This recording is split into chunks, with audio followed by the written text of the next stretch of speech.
All right, let's just get right to the chase for this explainer. If you're building an e-commerce empire, you've definitely heard all the hype around Amazon Wholesale. But listen, we're going to look at the massive hidden danger of that model today. I'm talking about the terrifying reality that the Amazon algorithm, or even just Jeff Bezos himself, can ban your account at absolutely any moment for no reason at all. Boom, you're done. So let's dive into the data on why successful sellers are actually running from that and transitioning to a much safer, highly profitable alternative: high-ticket dropshipping. See this stickman entrepreneur sweating bullets up here? Honestly, that is the exact reality for thousands of Amazon sellers right now. They literally wake up every single morning, check their phone, and are just terrified of seeing that dreaded account suspension email. Because when you build your business on someone else's platform, you are completely at their mercy. So ask yourself, what actually happens to your livelihood when the platform pulls the plug? If you don't own the platform, you don't own the business. It's like building a mansion on rented land. The landlord can just evict you without any notice at all. Okay, let's dive into this. The Amazon wholesale trap. Look, while the Amazon FBA wholesale model sounds fantastic on paper, you buy products from established brands, let Amazon handle all the shipping, it's secretly a super high-risk rental agreement. You are totally bound by their ever-changing rules. You're competing against thousands of other sellers doing the exact same thing. And honestly, what's worse, you're often competing against Amazon itself. The absolute second a product does well, you run the very real risk of the platform prioritizing its own private label or just squeezing your margins down to absolute zero.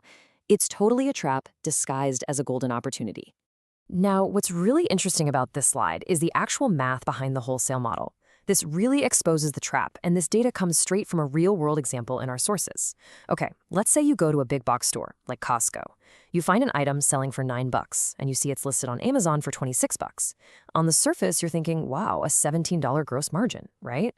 But wait, once you factor in the massive $13 chunk that Amazon just takes in fees, your actual net profit shrinks down to a tiny, sad $4.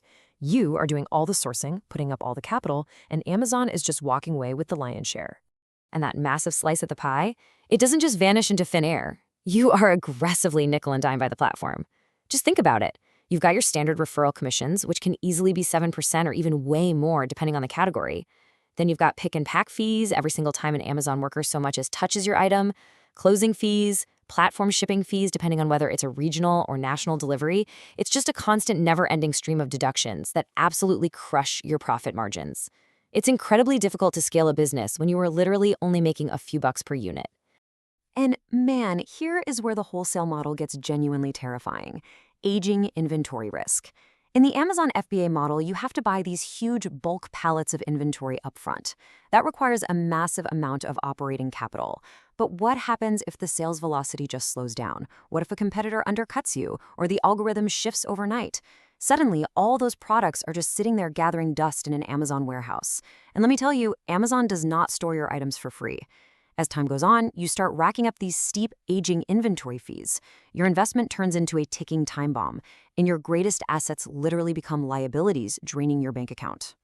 And this brilliantly illustrates the core conflict we're talking about: renting versus owning. When you're renting on Amazon, you're facing those high fees, the huge inventory risk, and that constant looming threat of an account suspension. But owning your independent website, that changes the game entirely. This is where you actually set the rules. You own the customer data, you control the branding, and literally no one can randomly shut down your storefront just because an algorithm flagged some minor policy change. It really is the fundamental difference between being a vulnerable tenant and being the landlord in the digital space. So this brings us to the ultimate solution. This is the transition successful sellers are making right now to finally escape that FBA trap: high-ticket drop shipping. By ditching those heavy pallets of bulk inventory, entrepreneurs are finally taking back control and just working smarter. This model takes the absolute best parts of dealing with legitimate premium brands, but it completely removes the toxic, high-risk environment of the Amazon marketplace. Okay, so here is exactly how this playbook works. Step 1. Instead of hunting for cheap plastic goods or trying to do retail arbitrage at Costco, you find premium, high-value manufacturers. Step 2, you build direct dealer agreements with them, establishing a real, legitimate B2B relationship. And step 3, this is the magic part. Instead of shipping their products to an Amazon warehouse, you host these premium products on your very own, highly optimized, independent website. You just route the orders directly from the manufacturer right to the customer. Now, let's clarify what a direct dealer agreement actually means in this context. It's kind of like the wholesale model, where you reach out to manufacturers to get certified as an official dealer of their brand, right? You get all that prestige and trust of selling a recognized high-quality product. But here is the massive, game-changing difference: the fulfillment method. You are completely removing the bulk inventory risk. You don't buy 100 units upfront, hoping they sell. You only purchase the product from the manufacturer after the customer has already paid you on your website. No upfront stock. It's beautiful. Let's move to the next breakdown and see how this builds, because comparing these two models side by side reveals a totally different reality for your business. With inventory, Amazon Wholesale literally forces you to buy in bulk, while high ticket is ordered on demand. Platform risk, Amazon is incredibly high due to account bans, whereas high ticket is essentially zero because, hey, you own the asset. And margins, on Amazon, you are just getting squeezed to death by endless fees. But with high ticket, because you're selling expensive items and skipping all those warehouse fees, your margins are absolutely massive. I really want this number to sink in for a second. $0. That is exactly how much of your operating capital is tied up in aging warehouse pallets when you use the high-ticket dropshipping model. Literally zero. You aren't maxing out credit cards to buy inventory that might never even sell. Your cash flow stays incredibly healthy because your money isn't trapped in some fulfillment center thousands of miles away. And you know what that means? It allows you to invest your capital where it actually moves the needle, into marketing and actually growing your brand. And honestly, this is exactly why high-ticket dropshipping is completely dominating the modern e-commerce landscape right now. Think about it. You have zero bulk inventory risk. You get to keep those massive profit margins because you aren't forking over 15 to 30% in platform fees. You have total platform control and total immunity from arbitrary algorithm changes. And crucially, this is a big one, because you are driving highly targeted traffic to a premium product on a dedicated site. You have the potential for exceptionally high CTR, or click-through rate, and massive RPM, which is your revenue per mil, basically your revenue per 1,000 impressions. When you sell a $2,000 item, it takes way fewer clicks to generate life-changing revenue compared to, selling a $10 spatula. So, the crucial point here is captured perfectly in this insight from our sources.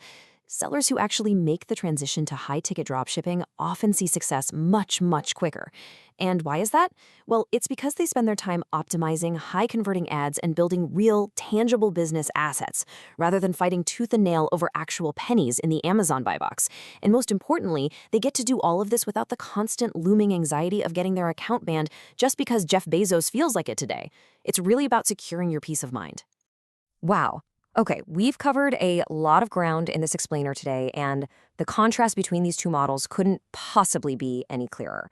So I'm going to leave you with this final thought to chew on. Will you keep risking your hard-earned capital and your entire business's future on rented land where you have literally zero control?